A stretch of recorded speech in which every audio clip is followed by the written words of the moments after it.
Project is running behind the schedule. As a PM or PMO, how do you handle it? అంటే on time project as per schedule అనేది వెళ్ళకుండా ఉంటే as a PM or పిఎంఓగా నువ్వు ఎలా handle చేసావు అని ఎక్కువగా situational based scenario based question అనేది ఇంటర్వ్యూలో అడుగుతారు.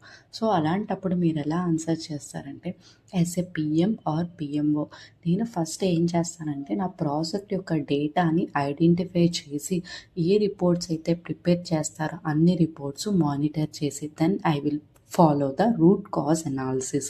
అంటే రూట్ కాజ్ అనాలిసిస్ ఫాలో అవుతాను.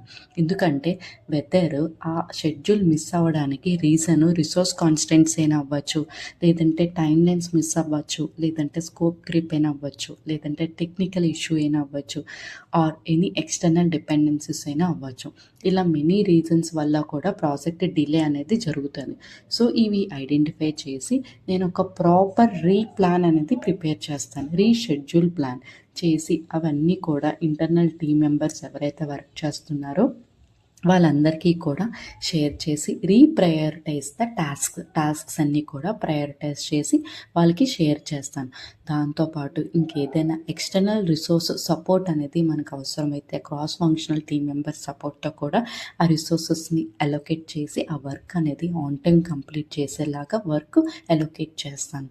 సైడ్ బై సైడ్ నేను ఏం చేస్తానంటే మా ఇంటర్నల్ అండ్ ఎక్స్టర్నల్ స్టేక్ హోల్డర్కి ట్రాన్స్పరెన్సీ అనేది ఫాలో అవ్వాలి కాబట్టి ప్రాజెక్ట్లో జరుగుతున్న ఇష్యూ అంతా కూడా క్లియర్గా ఎక్స్ప్లెయిన్ చేస్తాను. అండ్ ఆల్సో ఇలా ప్లాన్ చేశాను, రీప్రయారిటైజ్ చేశానని కూడా ఇన్ఫామ్ చేస్తాను. అక్కడి నుండి ప్రతిరోజు కూడా వర్క్ అనేది ప్రాపర్గా మానిటర్ చేస్తూ నేను చెక్ చేసుకొని ఆన్ టైం వర్క్ అయ్యి ప్రాజెక్ట్ అనేది ప్రాపర్గా డెలివర్ అయ్యే వరకు కూడా నేను ట్రాక్ చేసి డైలీ స్టాండప్ కాల్స్ పెట్టి ప్రాపర్గా వర్క్ని మెయింటైన్ చేస్తాను.